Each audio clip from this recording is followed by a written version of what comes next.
السلام علیکم، آپ دیکھ رہے ہیں گونج، اور سب سے پہلے بات کر لیتے ہیں آج ایک بار پھر عمران خان صاحب نے سڑکوں پر آنے کے لیے عوام کو کہا تھا۔ ایک بار پھر عوام جو ہے عمران خان صاحب کے مرہون منت ہے کہ عمران خان صاحب اب کس چیز کے خلاف عوام کو کھڑا کرنا چاہتے ہیں۔ عوام ان کے ظاہر ہے جو بات وہ کہتے ہیں، جس کے خلاف وہ کہتے ہیں، عوام کھڑی ہو جاتی ہے، سڑکوں پر نکل آتی ہے، اور عمران خان صاحب کہتے ہیں کہ عوام میں شعور پیدا ہو گیا ہے۔ لیکن سڑکوں کی جو اب تک سیاست کی ہے عمران خان صاحب نے، اس سے انہوں نے کیا گین کر لیا ہے، اور عوام کے لیے کتنی بار عمران خان صاحب باہر نکلے ہیں۔ اب سنا ہے کہ پیٹرول بھی مہنگا ہونے جا رہا ہے، ٹیکس بھی لگایا جائے گا، پورا ٹیکس لیا جائے گا، پیٹرول کے نرخ میں بھی اضافہ ہوگا۔ یہ تمام تر چیزوں کے ساتھ ہم یہ امید کر رہے ہیں کہ ہمارے ساتھ IMF اپنا جو معاہدہ ہے وہ بحال کرے، 9th راؤنڈ شروع کرے، اور اس کے بعد جو ہمیں قسط دینی ہے وہ دے دے۔ اس کے لیے جو کڑوے گھونٹ پینے ہیں وہ ہم پئیں گے، اور جو زہر عمران خان صاحب کے بقول نواز شریف صاحب نے آج ان کو زہر کہا ہے، کیا کہا ہے ذرا وہ سن لیتے ہیں۔ نواز شریف صاحب خود کیا کہہ رہے ہیں۔ عمران خان کی باتوں کو چھوڑیں، اس بندے نے پاکستان کو تباہ و برباد کر دینا کوئی کسر نہیں چھوڑی۔ اللہ تعالیٰ ایسے لوگوں کے ہاتھوں سے ملک کو اور ہمارے وطن کو بچائے۔ تو یہ تو اپنا قہر تھا پاکستان کے لیے، عمران خان جس کا نام عمران خان، یہ پاکستان کے لیے کوئی اچھا پیغام نہیں تھا، اور میں سمجھتا ہوں کہ ایسے بندوں سے نجات حاصل کرنا ہر پاکستانی کی ذمہ داری ہے۔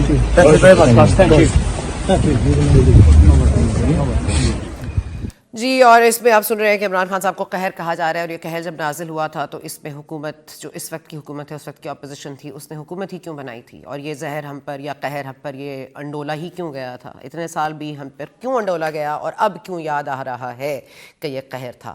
اب اس قہر کو کس طرح سے پیچھے ہٹانا ہے، اس کے لیے شاید بہت ہی حکمت عملی جو ہے بڑی شدید قسم کی سامنے آئے گی، کیونکہ رانا ثناء اللہ صاحب کو آج پھر ایک ٹاسک دے دی گئی ہے، اور پنجاب کے حوالے سے ہے۔ وہ ٹاسک کیا ہے وہ بھی جاننے کی کوشش کریں گے پروگرام میں۔ مریم نواز صاحبہ تشریف لا رہی ہیں، رانا ثناء اللہ صاحب ساتھ ہوں گے۔ اب مریم نواز صاحبہ کی سرجری تو ہو گئی، اب عمران جو نواز شریف صاحب اپنی سرجری کرانے کے لیے گئے تھے، اس سرجری کا کیا ہوا اس پر بھی بات کریں گے۔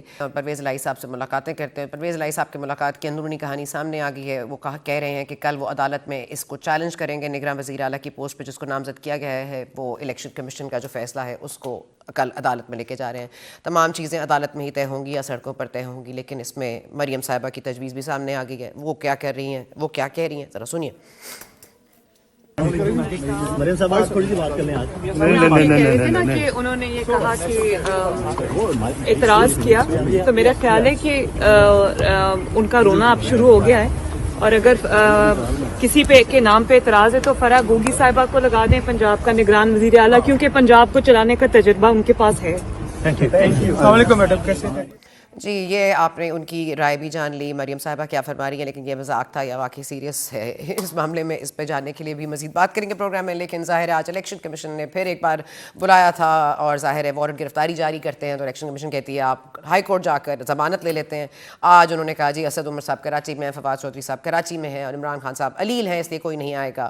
آج الیکشن کمیشن کافی برہم نظر آیا، اور انہوں نے کہا کہ توہین الیکشن کمیشن میں اب جو ہے فرد جرم عائد کرنی ہے، تو اس کے لیے جو آرٹیکل ان کے پاس ہے وہ اس کو مزید توسیع دیں گے۔ تب تک کیا کوئی حاضر ہوگا، کوئی وہاں پہ حاضر خدمت ہوگا یا نہیں ہوگا، یہ بھی دیکھنا پڑے گا۔ لیکن ہم وقفہ لینے جا رہے ہیں، وقفے کیا آئیں گے تو خرم دستگیر خان صاحب اور علی محمد خان صاحب دونوں سے پوچھیں گے ان کی اپنی اپنی حکمت عملی کیا ہے، ایک آؤٹ آف پارلیمنٹ، ایک ان پارلیمنٹ۔ دیکھیے بریک کے بعد۔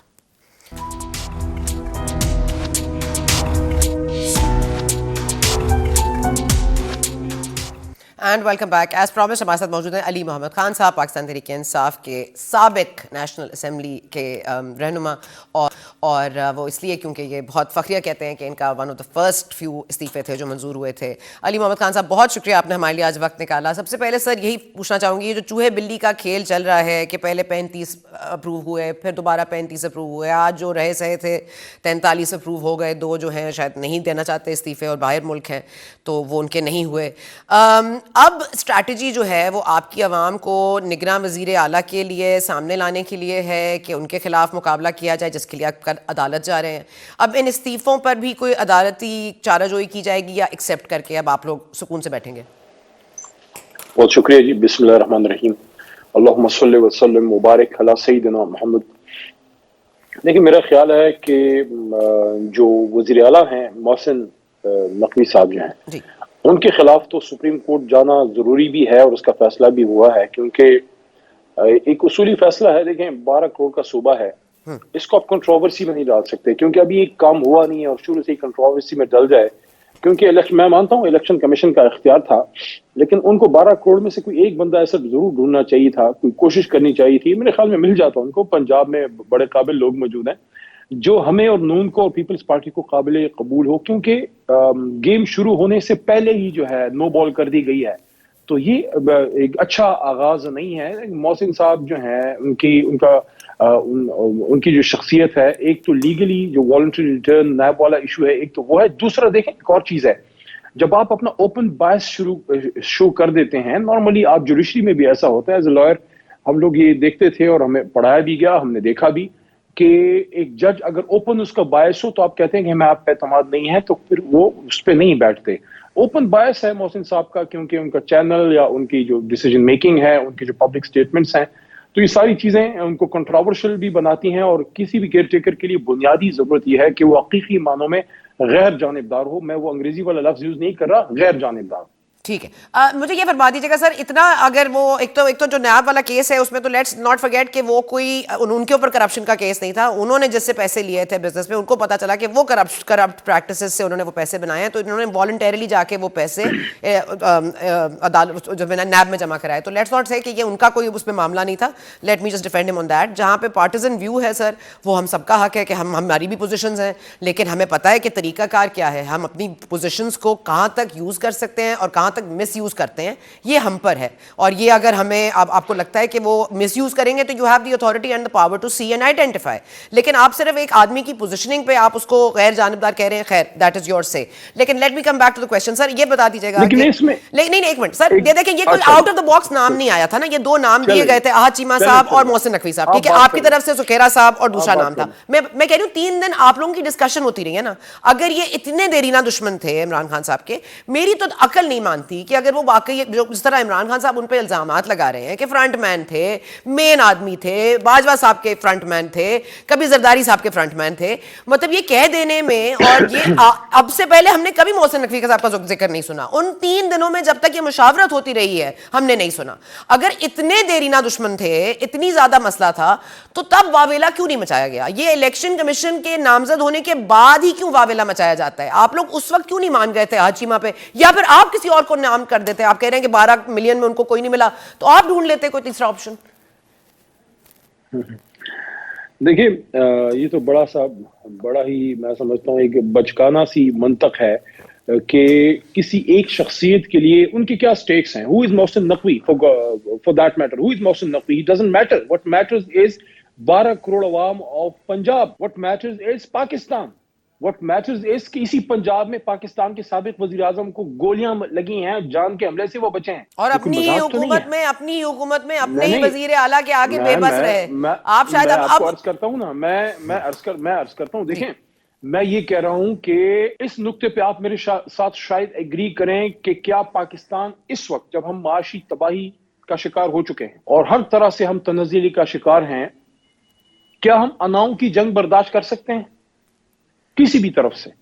کیا پاکستان اس کا متحمل ہے کہ کسی شخصیت کے لیے پاکستان کے مستقبل کو داؤ پہ لگانا ہی ہے؟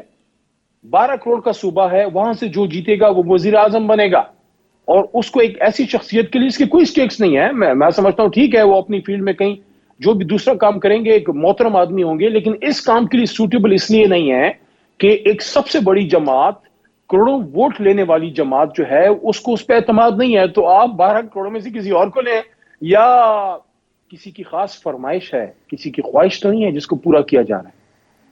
سر بزدار صاحب کی کیا کیپیبلٹی تھی؟ فرح گوگی صاحبہ صوبہ کیسے چلا رہی تھی؟ میرا تو آپ نہ ہی منہ کھلوائیں تو بہتر ہوگا. لیکن چلیں، آپ کی یہ اپنا پوائنٹ آف ویو ہے. کل عدالت میں آپ جا رہے ہیں، آپ کو گڈ لک، آپ دیکھ لیجیے وہاں پہ کیا ہوتا ہے. لیکن ہر چیز عدالت میں ہی لے جانی ہے تو آئین آپ ضرورت ہی کیا ہے؟ اگر ہر چیز ری رائٹ ہی کرانی ہے، جیسے 63A والے معاملے میں بھی آپ کو کیا مل گیا؟ اس کو 63A کی ڈیفینیشن یا تشریح کرا کے اپنے منظور نظر آپ کو کوئی فائدہ ہو گیا اس سے؟ آج آپ اسمبلی میں بیٹھے ہوئے ہیں، آپ اسی اسمبلی کو ٹھوکر مار کے باہر آ گئے ہیں. آپ 2 اسمبلیاں توڑ چکے ہیں. نیشنل اسمبلی سے آپ 9-10 ماہ قبل نکل چکے تھے، اب واپس آنا چاہتے ہیں. سارا دوسرے کا قصور ہے. آپ کہہ رہے ہیں کسی آدمی کی ایگو کے لیے متحمل نہیں ہو سکتا یہ ملک. وہ آدمی عمران خان ہے سر. ان کی ایگو ہے. اس وقت ملک میں اور کسی کا ہم نام نہیں سنتے جو سڑکوں پہ آ رہا ہے, جو عوام کو سڑکوں پہ نکال رہا ہے, جو عوامی ایشوز پہ بات نہیں کر رہا. وہ اپنے مفاد کے لیے کہ مجھے کیوں نکالا, اسٹیبلشمنٹ نے مجھے کیوں ٹارگٹ کیا, باجوہ نے میرے ساتھ کیا کیا, فلاں نے میرے ساتھ کیا کیا, اس کے لیے عوام کو سڑکوں پر آ جائے. لیکن وہ عوام کے لیے مہنگائی ہو, ٹیکس بڑھ رہا ہو, IMF کی مہنگائی کی بات ہو, آپ کو لاسٹ کیا یاد ہے کتنی دفعہ انہوں نے مہنگائی مارچ کی بات کی تھی, اور مہنگائی مارچ شروع ہوتے ہی تو وہ زخمی ہو گئے, اللہ ان کو صحت دے. لیکن اب یہ معاملہ تو ادھر آ گیا نا سر, یہ ایک آدمی ہی کی ایگو کو سنبھالا جا رہا ہے, پوری عوام ایک آدمی کی ایگو کو سنبھال رہی ہے. تو اب لیٹس ناٹ فرگیٹ وہ آدمی عمران خان صاحب ہے. آپ کو عمران خان صاحب سے اتنا بغض ہے, میں تو آپ کے لیے دعا کروں گا اس بار خاص خانہ کعبہ جا کے. سر آپ زحمت نہ کیجیے گا, میں اپنی دعا خود کر سکتی ہوں, اور میرے دل میں کسی کے لیے بغض نہیں ہے الحمدللہ. آئیے جواب پہ آ جائیے. جواب میں نے دے دیا ہے. یہ جواب نہیں ہے نا سر, یہ تو آپ بھائی میں آپ کو کہہ رہی ہوں, آپ ایگو کی بات کر رہے ہیں. ایک آدمی 4 دفعہ عوام کو کہہ رہے ہیں سڑکوں پر نکلو, اس میں کیا غلط کہہ رہی ہوں میں؟ 22 کروڑ عوام ایک شخص کے ساتھ کیوں کھڑے ہیں؟ اگر آپ کو یہ نظر نہیں آتا کہ رات کے اندھیرے میں وہی پارلیمنٹ جس کے آپ بھی بڑے گیت گاتی ہیں, اس کے سامنے پریزن وینس کس کے لیے لائے گئے؟ یہ ان پارلیمنٹیرینز کے لیے نہیں تھے, یہ ان 22 کروڑ عوام کو میسج تھا کہ ٹو دا لائن اور فیس دا میوزک. تو میری چلے سر, میرے بغض کے لیے آپ خانہ کعبہ جا کے دعا کیجئے گا, تو اس عوام کے لیے کہاں جا کے دعا کریں گے؟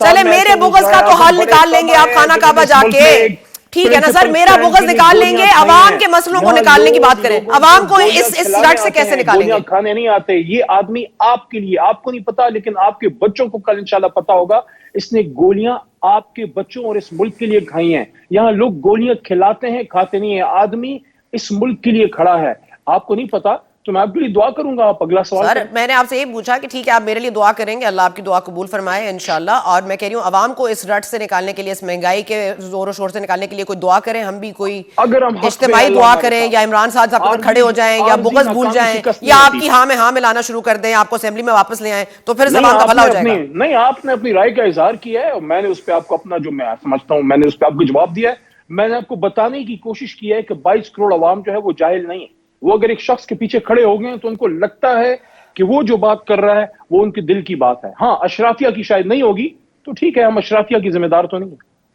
سر اشرافیہ کی بات کر لیں یا دینی طریقے سے بات کر لیں, میں تو کسی پرسنل اٹیک میں بلیو نہیں کرتی, لیکن آج آپ نے ان کے 2 نکاحوں کی سٹوری بھی سن لی ہوگی, تو اس لیے میں صرف یہ کہوں گی کہ مدینہ کی ریاست کو جو پروموٹ کرنا چاہتے ہیں ان کو اپنے دینی اور دنیاوی دونوں ہی رویوں کو غور فکر رکھنا چاہیے, غور نظر رکھنا چاہیے. وزیر اعظم رہے 9 سال, وہ حکومت میں رہے, اور اس کے خلاف کرپشن پہ آپ کو کچھ نہ مل سکے تو پھر پرسنل اٹیک رہ جاتا ہے, تو کریں پرسنل اٹیک. سر میں کیوں کروں, مجھے کیا پڑی ہے سر, میں نے کون سا الیکشن لڑنا ہے, میں نے کون سا فیور لے لینا ہے, نہ اس حکومت سے نہ آپ سے. نہیں سر میں کسی سے بات کر دی ہے, پوری کریں بات. نہیں سر میں کیوں کروں, اگر میں کہہ رہی ہوں کہ ہر کسی اس پہ پرسنل اٹیک کر دو.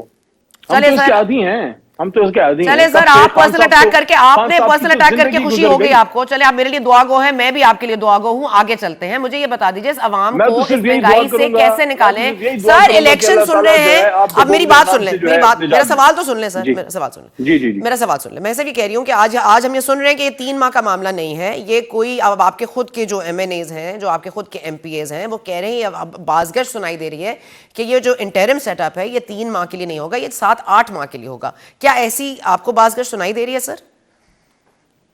دیکھیں, بند کمروں میں بڑے فیصلے ہوئے جی اس ملک کے مستقبل کے, شاید ایسا کوئی فیصلہ اور بھی ہوا ہو, لیکن حضرت علی رضی اللہ عنہ نے فرمایا تھا نا کہ میں نے اللہ کو اس سے پہچانا کہ رات کو ایک میں فیصلہ کرتا ہوں, کل اللہ کچھ اور کر دیتا ہے. تو جن لوگوں نے فیصلے کیے تھے ان کی کاپی میں یہ نہیں لکھا تھا ریزلٹ 1+1=2 کے اینڈ میں یہ نہیں لکھا تھا کہ عمران خان کو رات کے اندھیرے میں باہر تو کر دیں گے لیکن قوم ساتھ کھڑی ہو جائے گی, یہ نہیں لکھا تھا. تو یہ 9 مہینے نہیں 19 مہینے کرنا چاہیں گے, عوام کرنے دے, اللہ کرنے دے, تو پھر دیکھیں گے نا. اچھا سر, یہ IMF کے ساتھ جو مذاکرات دوسرے راؤنڈ میں چل رہے ہیں, جو نواں راؤنڈ ہے وہ شروع ہونے والا ہے, اب سن رہے ہیں بجلی کی نرخ بھی بڑھائے جائیں گے, پیٹرول بھی مہنگا ہوگا, گیس بھی آپ کو پتہ ہے. کل پاور بریک ڈاؤن آپ کے سامنے, خرم دستگیر صاحب بھی ہمیں جوائن کریں گے پروگرام میں تھوڑا آگے جا کر. آپ سے میں جاننا چاہوں گی کہ آپ کا کیا سوال ہے یہ پاور بریک ڈاؤن کے حوالے سے, کیونکہ آپ کو تو انہوں نے نااہل کہا تھا جب آپ کے نومبر میں یہ ہوا تھا پاور بریک ڈاؤن, اور آپ نے 12 گھنٹے میں ریسٹور کر لیا تھا. یہ تو ابھی تک ریسٹور نہیں ہوا ہے جو ہماری انفارمیشن ہے. خرم دستگیر صاحب مائٹ ڈس ایگری, آپ اس پہ کیا کہنا چاہیں گے سر؟ دیکھیں ہمارے ملک میں ایک رجحان ہے کہ ایک غلط کام جب ہوتا ہے، ایک نقصان ہوتا ہے، ہم اس کو سارا اللہ پہ ڈال دیتے ہیں، ہم اس کی انویسٹیگیشن نہیں کرتے، مٹی پاؤ پالیسی ہوتی ہے. ماضی میں اگر ایسی چیزوں پہ کچھ ہیڈ رول ہو جاتے تو یہ چیزیں ٹھیک ہوتی، کیونکہ کوئی منسٹر وغیرہ جو ہوتے ہیں ان کے نیچے جو لوگ ہوتے ہیں وہ وہی رہتے ہیں، منسٹر چینج ہوتے رہتے ہیں. تو جس کی جتنی رسپانسبلٹی ہے اتنی اس کو سزا ملنی چاہیے. پہلی بات تو یہ ہے کہ منسٹر صاحب اس کے جو بھی ہے ان کو سٹیپ ڈاؤن کرنا چاہیے، اور جن لوگوں نے یہ سارا ہونے دیا ہے ان کو ان سے ضرور پوچھ تاچھ ہونی چاہیے. اگر ایک ایکسیڈنٹ ہے وہ ایک اور چیز ہے، لیکن سارے جتنے ایکسپرٹس ہیں وہ یہ کہہ رہے ہیں کہ اس میں بہت بڑی غفلت ہے. انویسٹیگیشن ہونی چاہیے، جس کا جتنا قصور نکلے اس کو سزا ضرور ملنی چاہیے. اگر مٹی پانی ہے تو مٹی تو آپ نے ارشد شریف صاحب کی شہادت پہ بھی لوگوں نے ڈال دی ہے، عمران خان صاحب پہ جانی حملہ اس پہ بھی ڈال دی ہے، بے نظیر بھٹو بھی شہید ہوئے اس پہ بھی مٹی پاؤ پالیسی تھی، اور لیاقت علی خان صاحب بھی شہید ہوئے، اور 71 کا سانحہ بھی ہوا. تو سب پہ مٹی پائی ہے ہم نے، یہ ہمارا ایک قومی عارضہ ہے. سر یہ مٹی ہٹانے کے لیے جو آپ لوگ ایفرٹس کر رہے ہیں وہ ظاہر ہے کہ اس وقت تک گورننس میں تو نہیں. مٹی ہٹانے کے لیے تو عمران خان کو دال لے کے آئے ہیں انصاف کی، اسی کے لیے تو کھڑے ہیں. نہیں سر، ان کا کوئی ان کو کوئی شوق تو نہیں تھا اپنی اسمبلیاں توڑوانے کا، اپنے بندوں کو باہر بھیجنے کا. انہوں نے سٹینڈ لیا ہے پرنسپل پہ. جی بالکل سر، پرنسپل سٹینڈ پہ میں یہی کہہ رہی ہوں کہ آگے کیا پوزیشن لینے جا رہے ہیں، کیونکہ اگر انتخابات نہیں ہوتے، یہ 7 ماہ ڈیٹین ہو جاتے ہیں، اسمبلیاں تحلیل بھی کر چکے ہیں عمران خان صاحب، نیشنل اسمبلی میں بھی نہیں آ پاتے، سپوزنگ آ بھی جاتے ہیں، اگر کوئی ایسا ہو جاتا ہے تو پھر بھی راجہ ریاض اور منظور جو آپ لوگوں کو منظور نظر اپنا چاہیے لیڈر آف دی اپوزیشن وہ نہیں مل پاتا. ابھی تو نگراں وزیر اعلیٰ پہ پرابلم ہے، پھر نگراں وزیر اعظم پہ بھی پرابلم ہوگی، تو یہ معاملہ کہاں جا کے سمٹے گا؟ آپ کو نہیں لگتا کہیں نہ کہیں اب ڈائلاگ کھلنے کی جگہ آ گئی ہے؟ اور اگر کل سپریم کورٹ نے آپ کو کہہ دیا کہ جی یہ الیکشن کمیشن کا حق ہے وہ فیصلہ ویسے کہ جوں کا تو ان سے رابطہ کرے، تو پھر آپ کیا سڑکوں پر رہیں گے یا گھر چلے جائیں گے؟ دیکھیں سب سے پہلی بات تو یہ ہے کہ وہ ایک کہتے ہیں نا کہ تم سے پہلے بھی جو ایک شخص یہاں تخت نشین تھا اس کو بھی اپنے خدا ہونے پہ اتنا ہی یقین تھا. اب وہ پھرتے ہیں اسی شہر میں تنہا لیے دل کو، کوئی شعلہ کوئی شبنم کوئی مہتاب جبیں تھا. تو میں ان لوگوں کو یہ کہنا چاہتا ہوں کہ صدا نہیں رہو گے، ایک نہ ایک دن آپ کو اترنا ہوگا. ان کو میں یہ کہنا چاہتا ہوں، یہ جو آسمانوں پہ اڑ رہے ہیں، ہم زمینی لوگوں کا ایک پیغام سن لیں. تمہارے پاس گھڑی ہوگی، ہمارے پاس وقت ہے. یہ ہمارا ملک ہے اور ہم نے اپنے آخری سانس تک اس کا دفاع کرنا ہے. کتنا ڈیلے کر لو گے، کتنا کھینچ لو گے، آخر کو تو عوام کے پاس جانا پڑے گا، اور جب عوام کے پاس جاؤ گے تو پھر لگ پتہ جائے گا. سر وہ دوسرا سوال میرا کہ اگر سپریم کورٹ نے کل الیکشن کمیشن کا فیصلہ جوں کا توں رکھا اور اس کو ان چینجڈ واپس بھیج دیا کہ یہ ان کا حق ہے، تو کیا سڑکوں پر رہیے گا یا پھر اس کو مان لیجیے گا؟ کل دیکھیں گے انشاءاللہ. ہم نے ہمیشہ عدالتوں کے فیصلے مانے ہیں، لیکن یہ تو آپ ہائپوتھیٹیکلی ایک بات کر رہی ہیں. اگر آج کوئی کہہ دے کہ شہباز شریف صاحب اور زرداری صاحب قرض سے ایماندار بن گئے ہیں تو کیا آپ اس کو مانیں گی؟ سر میں آپ کے لیے بھی دعا گو ہوں. اوکے، بہت شکریہ علی محمد خان صاحب، آپ نے ہمیں جوائن کیا. خرم دستگیر صاحب نے ہمیں جوائن کیا ہے. جی آف کورس کابینہ کے وزیر بھی ہیں، توانائی ان کا شعبہ ہے. سر بہت شکریہ آپ کا. کل کا پاور بریک ڈاؤن ہے. ہم نے تو سنا تھا ریسٹوریشن آف ڈیموکریسی بھی وہیں ہوتی ہے جہاں ڈیموکریسی ہوتی ہے. چلیں یہاں ریسٹوریشن آف الیکٹرک پاور بھی وہیں ہوتا ہے جہاں پاور ہوتی ہے. تو یہ جو میں اس سے پہلے کہ آپ مجھے 2018 کے فگرز کوٹ کریں، میں آپ کو 2013 میں لے جانا چاہوں گی. خرم دستگیر صاحب 2013 سے لے کے 2018 تک آپ کی حکومت تھی. جو گریڈ کو اپ گریڈ کرنے کا طریقہ کار ہوتا ہے، کیونکہ وہی بیسک ہے پرنسپل، آپ اس کو بہتر طور پر سمجھا بھی سکتے ہیں، تو اس کے لیے 2013 سے 2018 تک کیا ہوا تھا؟ کچھ اپ گریڈ ہوا تھا معاملہ گریڈ؟ جی اللہ تعالیٰ کے کرم سے اس وقت پاکستان کا جو ٹرانسمیشن سسٹم ہے اس کی جو ریڑھ کی ہڈی ہے، جو بیک بون ہے، وہ 2013 سے 18 کے دوران اس کا آغاز کیا گیا تھا، اور وہ ہے بٹیاری لاہور ٹرانسمیشن لائن. پاکستان کی اس وقت سب سے بڑی ہائی وولٹیج ٹرانسمیشن لائن جو ہے، جو کہ مٹیاری کراچی سے جنوب میں وہاں سے شروع ہوتی ہے اور لاہور تک آتی ہے. تو جو پاکستان کی بیک بون ہے وہ اللہ تعالیٰ کے کرم سے محمد نواز شریف کی بنائی ہوئی ہے. اور اس کے علاوہ بے شمار ایسے پروجیکٹس ہیں کہ جہاں جہاں ہم نے جہاں RLNG کے پروجیکٹس لگائے، وہاں ٹرانسمیشن لائنز جو ہیں وہ نئی بچھائی گئیں. ان کو ایویکویٹ کرنے کے لیے تھرکول میں جو نئی لائن بچھانے کا آغاز کیا گیا، اب وہ بھی انشاءاللہ اس کا بھی بہت مثبت نتیجہ اگلے چند ہفتوں میں آنے والا ہے.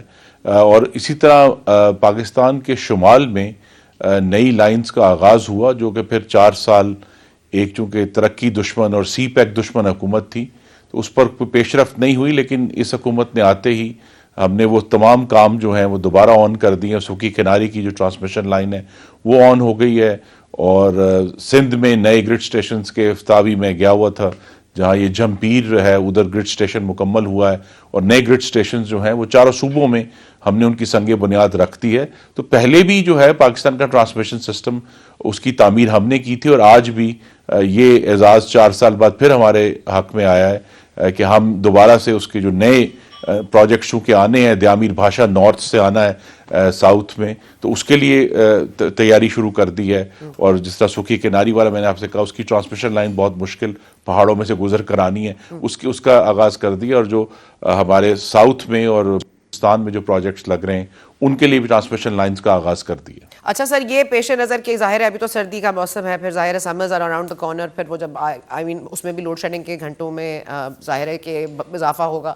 آپ نے اس کے پیش نظر کچھ ایسی پلاننگ کی ہوئی ہے کہ ہم کوئی زیادہ پاور جنریٹ کر پائیں گے ٹل نیکسٹ سمر؟ جی 2 باتیں ہیں. ایک تو 4 سال ایک پروجیکٹ ڈیلے ہوا جو کہ پاکستان کی تاریخ میں ایک بہت کلیدی پروجیکٹ ثابت ہوگا.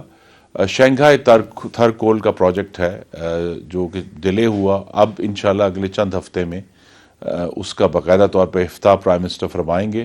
1320 میگا واٹ کا وہ پروجیکٹ ہے. تو یہ پہلا ایک لارج سکیل ڈیمونسٹریشن ہوگا کہ تھر کول سے اتنی بڑی تعداد میں اکٹھی بجلی پیدا کی جا سکتی ہے.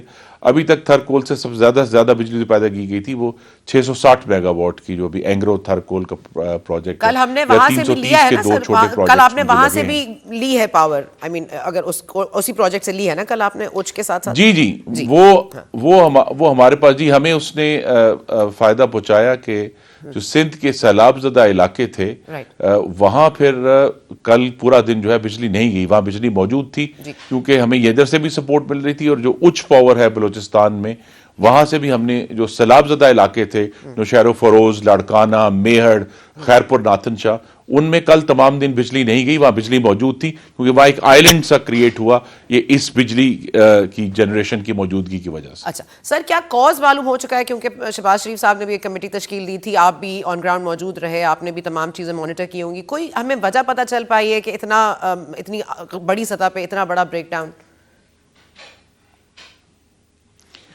جی کاز جیسے ہم کہہ سکتے ہیں براہ راست تو ہمیں معلوم نہیں ہے لیکن ہمیں یہ معلوم ہے کہ اس کا سورس جو ہے وہ گدو ہے جہاں سے چونکہ ایک بہت اہم ہمارا ٹرانسمیشن گریڈ ہے اور گدو سے 3 ٹرانسمیشن لائنز نکلتی ہیں جہاں سے یہ جو ہمیں جو وولٹیج کی جو اپ ڈاؤن ہوا ہے وہ وہاں سے. تو ہمیں ایک انڈیکیشن ہے کہ کہاں غالباً یہ خرابی ہوئی ہے.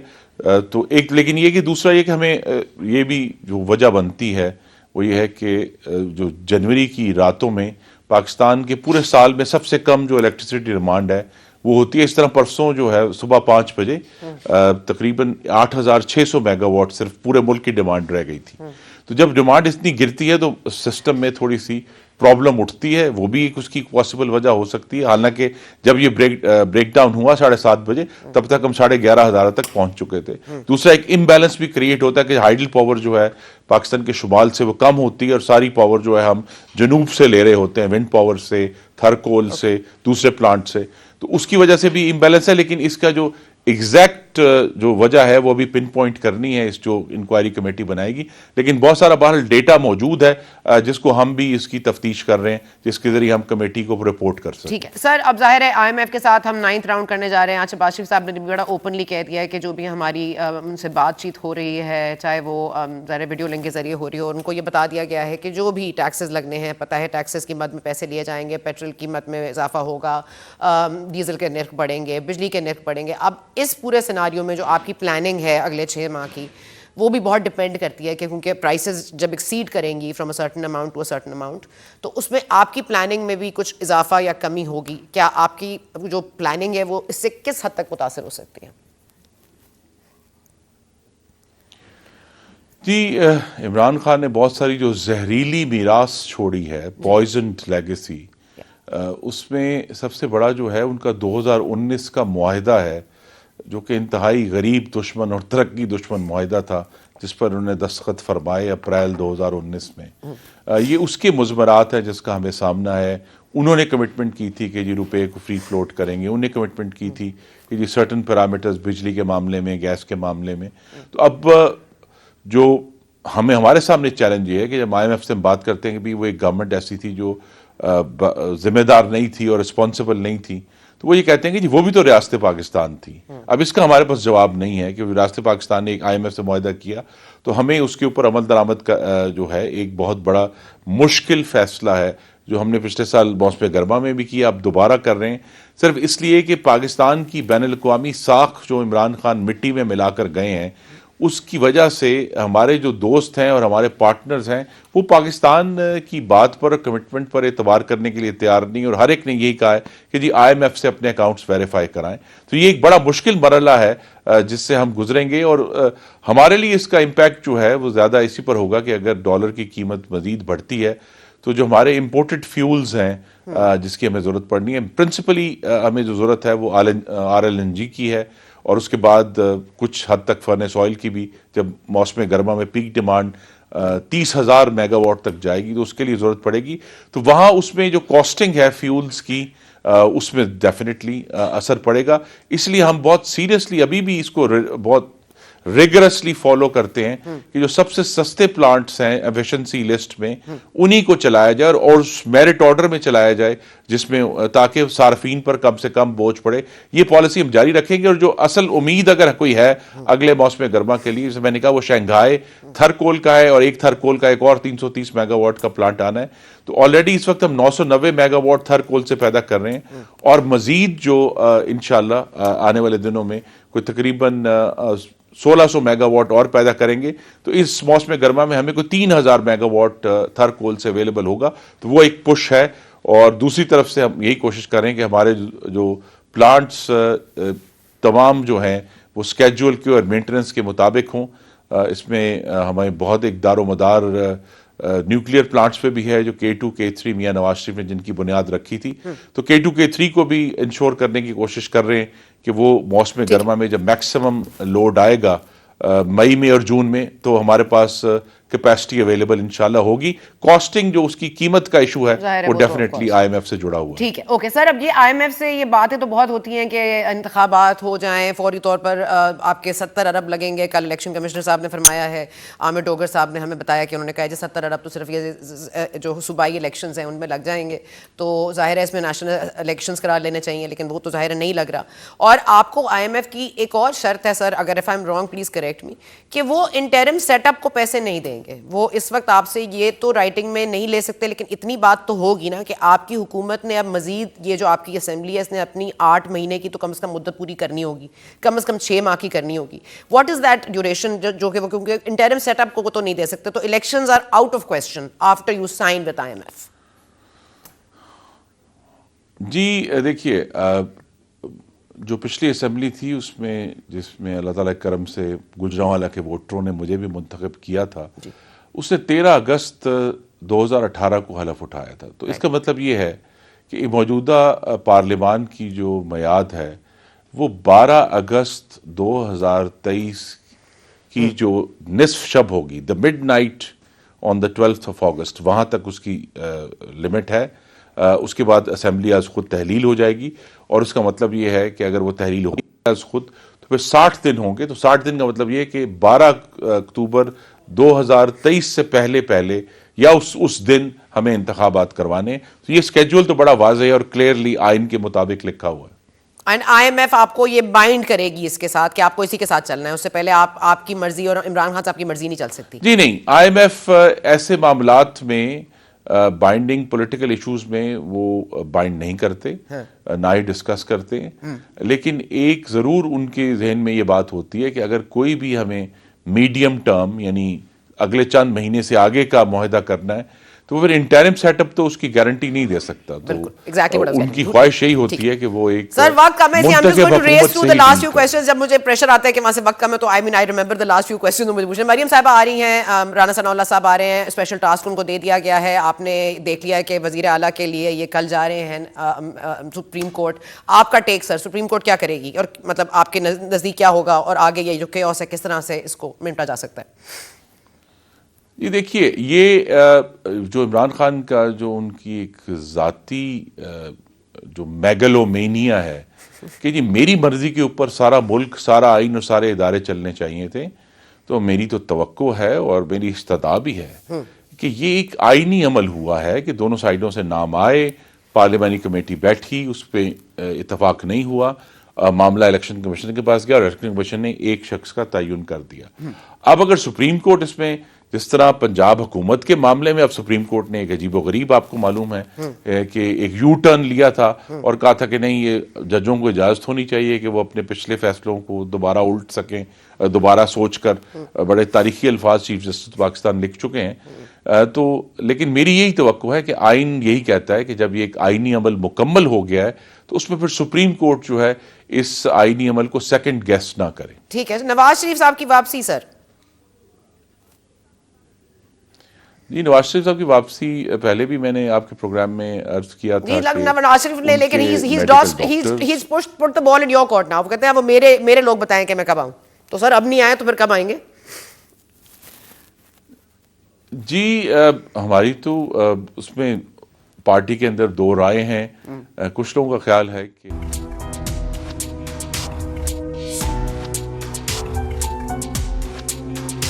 And welcome back. آپ نے جس طرح سے سنا علی محمد خان صاحب کی بات سے کہ وہ کل جائیں گے سپریم کورٹ اور یہ جو نگراں وزیر اعلیٰ والا معاملہ ہے اس کے اوپر وہ پٹیشن دائر کریں گے۔ اب اس کے بعد سپریم کورٹ کیا فیصلہ کرے گی، یہی ہماری جو نیکسٹ فیو ڈیز ہیں ان میں ڈیسائیڈ کرے گا دا فیوچر آف پالیٹکس بھی، اور اس وقت پاورفل سب سے کون ہے اس ملک میں۔ عدلیہ، کیونکہ اسٹیبلشمنٹ تو پہلے کہہ چکی ہے کہ وہ اے پولیٹیکل ہے اور ہر معاملے میں عدالت میں جا کر اپنی مرضی کا فیصلہ لے لینا، چاہے وہ چیف منسٹر کے حوالے سے ہو یا نگراں وزیر اعلیٰ کے حوالے سے ہو۔